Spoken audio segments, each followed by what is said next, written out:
घोसरवाडहून पंढरपूरकडे भक्तिमय दिंडीचं प्रस्थान. आषाढी यात्रेसाठी विठ्ठल नामाचा अखंड गजर. आषाढी एकादशीच्या पवित्र यात्रेनिमित्त घोसरवाड इथून पंढरपूरकडे निघालेल्या पायी दिंडीचं मंगळवारी भक्तिमय वातावरणात उत्साहात प्रस्थान झालं.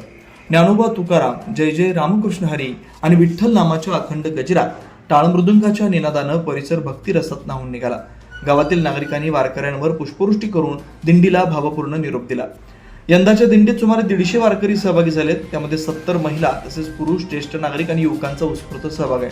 विठ्ठलाच्या दर्शनाची आस मनात बाळगून वारकरी पायी पंढरपूरच्या दिशेने मार्गस्थ झाले. मार्गातील विविध मुक्कामांवर हरिपाठ, भजन, कीर्तन, प्रवचन, सामूहिक नामस्मरणाचे कार्यक्रम होणार आहेत. संपूर्ण प्रवास भक्तिमय वातावरणात पार पडणार आहे. या दिंडीचं आयोजन विठ्ठल रुक्मिणी सेवा ट्रस्ट घोसरवाड यांच्या वतीने करण्यात आलंय.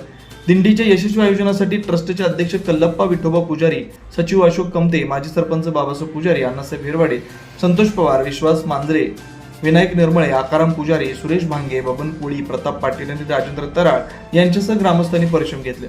दरम्यान आषाढी यात्रेनिमित्त पंढरपुरात देशभरातून लाखो भाविक दाखल होत आहेत. त्यांच्यासाठी श्री विठ्ठल रुक्मिणी मंदिर समितीनं व्यापक नियोजन केलंय.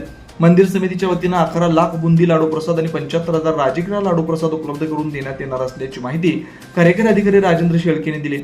मंदिर समितीचे व्यवस्थापक प्रवीण कुमार घमे यांनी सांगितलं की भाविकांसाठी 70 ग्रॅम वजनाचे 2 बुंदी लाडू प्रति पाकिट 20 रुपये तर 25 ग्रॅम वजनाचे 2 राजगिरा लाडू प्रति पाकिट 10 रुपये दराने उपलब्ध करून दिले जात आहेत. या प्रसादासाठी हरभरा डाळ, साखर, डबल रिफाइंड शेंगदाणा तेल, काजू, बेदाणे, वेलची यांसारख्या दर्जेदार साहित्यांचा वापर केला जातोय.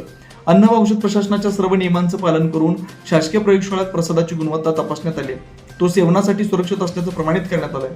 प्रसाद निर्मितीचं काम 110 कर्मचारी व स्वयंसेवक 24 तास भाविकांच्या सेवेसाठी कार्यरत राहून करतायत. आषाढी वारी ही महाराष्ट्राच्या संत परंपरेचा जिवंत वारसा असून घोसरवाड इथून निघालेली ही दिंडी विठ्ठल भक्ती, समाज एकता आणि आध्यात्मिक परंपरेचं दर्शन घडवत पंढरपूरच्या दिशेनं मार्गक्रमण करते. शिवार न्यूजसाठी प्रतिनिधी बाळासाहेब कोकणे.